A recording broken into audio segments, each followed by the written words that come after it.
साल 2010 में एक सार्वजनिक कार्यक्रम में मशहूर क्रिकेटर मंसूर अली खान पटौदी ने कहा था कि अगर आईसीसी क्रिकेट की आवाज है तो बीसीसीआई क्रिकेट का बिल है।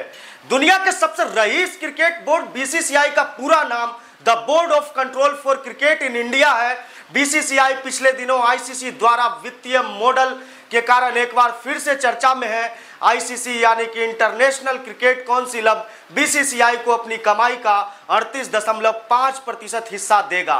दुनिया के ज्यादातर लाभकारी खेल संस्थाएं कंपनी के रूप में रजिस्टर्ड है, लेकिन बीसीसीआई आज भी सोसाइटी के रूप में पंजीकृत है।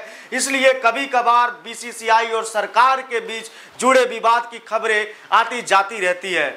आपको बता दें कि बीसीसीआई की क्रिकेट लीग आईपीएल अमेरिका की एनएफएल के बाद दुनिया की सबसे बड़ी और अमीर स्पोर्ट्स लीग है। और आज के इस एपिसोड में हम बात करेंगे बीसीसीआई के इतिहास और उसकी कार्यशैली के बारे में। भारत देश में क्रिकेट का इतिहास 3 सदी से भी पुराना है।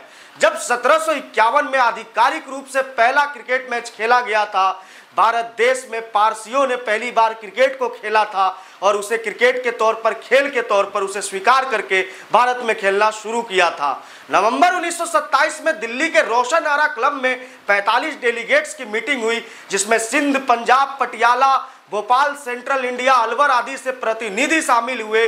और इस मीटिंग में यह तय हुआ कि देश में क्रिकेट को नियंत्रित रखने के लिए एक बोर्ड की आवश्यकता है। इसी उद्देश्य के साथ 10 दिसंबर 1927 को मुंबई के जिमखाना क्लब में एक फिर से मीटिंग हुई और अंततः 4 दिसंबर 1928 को बीसीसीआई को आधिकारिक रूप से स्थापित किया गया।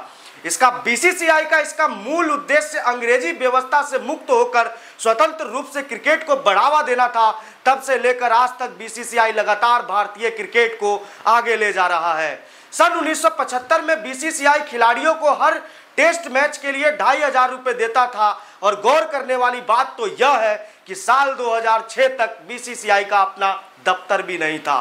परंपरा यह थी कि बोर्ड का जो भी अध्यक्ष होगा उसी के घर से सारे काम होंगे। मुंबई के ब्रेबॉर्न स्टेडियम के पास 2 कमरों का एक छोटा सा दफ्तर हुआ करता था। बीसीसीआई के लिए बदलाव का दौर उदारीकरण के बाद सन 1991 में आया, जब 21 साल के बैन के बाद पहली बार दक्षिण अफ्रीका की टीम अंतर्राष्ट्रीय दौरे पर भारत आई थी। तब दक्षिण अफ्रीका में इस श्रृंखला के प्रसारण अधिकार के लिए बीसीसीआई को $1,20,000 मिले थे। बीसीसीआई खुद को चैरिटेबल संस्था मानता है। साल 2014 में वित्त मंत्रालय की रिपोर्ट के मुताबिक बीसीसीआई पर टैक्स के 213 मामले दर्ज थे। साल 2012 तक बीसीसीआई को इनकम टैक्स में छूट थी।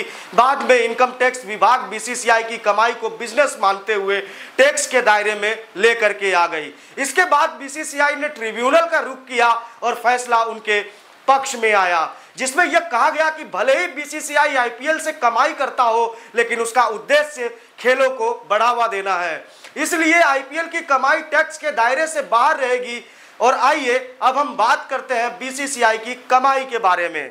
स्टार ग्रुप्स ने 2012 से 2018 के 20 टेलीकास्ट राइट्स के लिए बीसीसीआई को 3851 करोड़ रुपए दिए थे। साल 2008 में आईपीएल शुरू होने के बाद से ही बीसीसीआई की कायापलट की शुरुआत हो गई। बीसीसी की कमाई का बड़ा हिस्सा टेलीकास्ट राइट्स, स्पॉन्सरशिप और आईपीएल का है। आईपीएल में टिकट बिक्री, फ्रेंचाइजी की नीलामी, विज्ञापन की कमाई बीसीसीआई की बड़ी हिस्सेदारी होती है। वहीं खर्चों की अगर बात करें तो राज्यों के क्रिकेट बोर्ड के अलावा खिलाड़ियों की सैलरी, रिटेलर फीस, मैच आयोजित कराने का खर्च, कोचिंग इत्यादि में बीसीसीआई का बहुत पैसा खर्च होता है। बीसीसीआई ने अपनी आखिरी बार अपनी एनुअल रिपोर्ट साल 2016-17 में जारी की थी।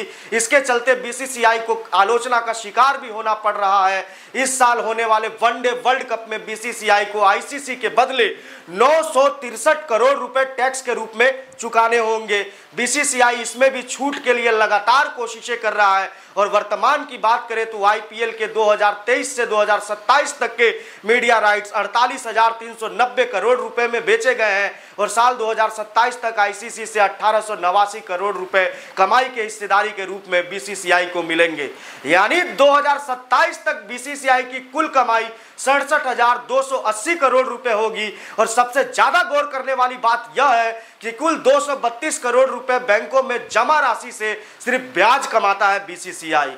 तो ये था हमारा आज का एपिसोड। उम्मीद है कि आपको बिल्कुल पसंद आया होगा। अगर आपको पसंद आया तो आप हमें कमेंट बॉक्स में कमेंट करके जरूर बताएं, और अगर अभी तक आपने हमारे चैनल को सब्सक्राइब, लाइक, फॉलो नहीं किया है तो जरूर करें। देशमत के लिए मैं अभिजीत शर्मा, जय हिंद।